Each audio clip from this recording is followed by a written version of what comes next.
Assalamu alaykum ko'rurman do'stlar. Diqqatingizda Washingtondan tarqatilayotgan Erkin Asiya radiosi Tor televiziyasining haftalik xabarlar programmasi. Mazkur programmamizda mush bir hafta jarayonida radiomizda Uyg'urlarga doir berilgan bir qism muhim xabarlarimizni eslatib o'tmoqchimiz. Men Gulchehra.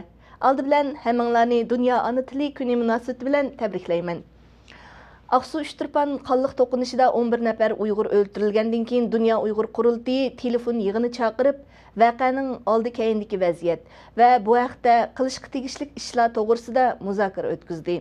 16 fevral kuni kashti chaqirilgan bu yig'inda oldi bilan Dunyo Uyg'ur qurultiyi raisi Rabiya Qodir xonim ichilish nutqi so'zildi va yaqindan buyon yuz berayotgan voqealarga jiddiy tadbir elish kerakligini bildirdi.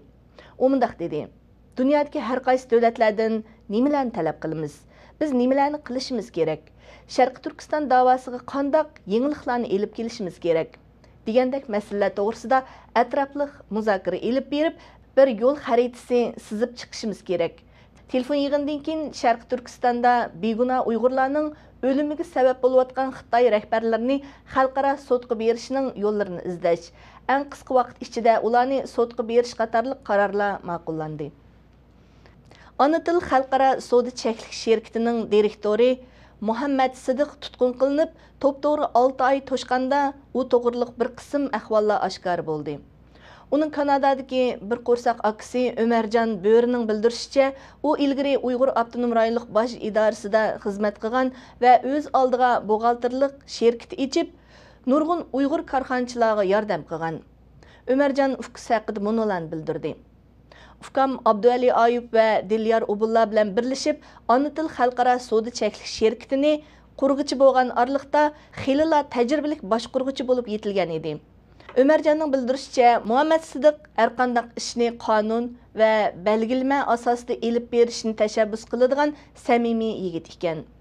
Ömerjan yana mundaq dedi: Uning ikki qizi texi kichik, ularning dili haqiqatan sunuq.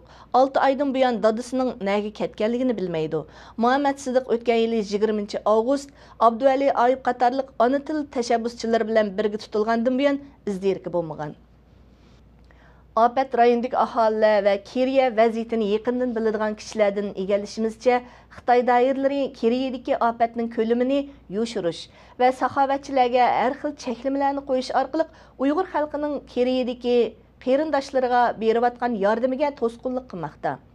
Ammo saxovatchilar bu to'sqinliklarga pisand qilmay, yordam ishlarini davomlashtirmoqda ekan.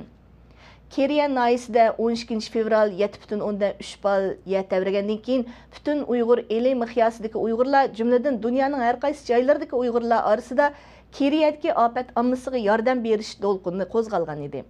Ammo bu to'lqin Xitoy hukumatining to'sqinligiga uchragan. 16 fevral 1989 yildagi Tiananmen o'quvchilar harakatining yetakchisi O'rkash davlat Xitoy hukumatining Uyg'ur va Tibetlarga qaratgan siyosatini ayblagan. U bu so'zlarni Germaniya ovozi radiosining ziyoratini qabul qilganda o'tirib qo'ygan. U mundaq degan: Xitoy hukumati milliy siyosatini qayta o'ylanishi kerak. Hozir Xitoy Kompartiyasining milliy siyosatini o'zgartiradigan vaqti keldi. O'rkash davlat yana 14 fevral Aksu Üçtürpanda yuz bergan Xitoy saqchilariga hujum qilish voqeasi, ilgari Uyg'ur elida yuz bergan bir qator qarshilik voqealarga Xitoy hukumati javobgar ekanligini ta'kidlagan. Ürümçi Keşlik gezitining muxbiri Oltun Tarim torining qurg'uvchisi Niyoz Qahar turmaga tashlangandan keyin Xitoy saqchi organlari odam avatib uning oilasiga parakandichilik solgan. Uning onasi Maryamxon mundaq dedi: Qumul viloyatlik davlat xavfsizlik idorasidan bir pikap bizning shahar sirtidagi uyimizga chiqibdi. Ular o'g'limning dadasiga bir muncha tahdid selib, kasal holatda yotgan kishini qo'rqitibdi. Maryamxon onami Xitoy saqchilari bilan zakonlashib, agar saqchilar oistikilarga yana tahdid soldigan ish bo'lsa, o'ziningmi bo'sh kelmaydiganligini aytgan. Niyoz Qahar 2009 yildagi Ürümçi voqeasidan keyin tutib ketilib, maxfiy sud bilan 13 yillik qamoqqa hukm qilingan edi. U navbatda Shixo turmusida yotmoqda. 16 fevral Indiana Universitetida Ilhom To'xti haqida doklad berilgan. Faoliyatni Indiana Universitetidagi tibatshunos Eliot Apandi uyushtirgan. Faoliyatda Ilhom To'xtining mazkur maktabda o'qiyotgan qizi Javhar dadasi haqida tayyorlagan dokladni o'qigan. Cevherning bildirishicha, u nuqtaliq holda Ürümçi şəhərlik saqçı idarəsi dadısıға atqan bölgünçilik degan töhmətə rəddiyə bəgən. İlham Toxti bu yıl 15 fevral Beijingdeki turalğustan tutub ketilgan. Şundan buyan onundan xəbər bolmagan idi. Hörmətli televizor köykçülər, yuqorida sizlər Erkin Asiya Radiosu Tor televiziyasının həftəlik xəbərlər proqramısını kördüңlər. Kelər həftə görüşkiçə aman bolğaysızlar. Xeyir xoş.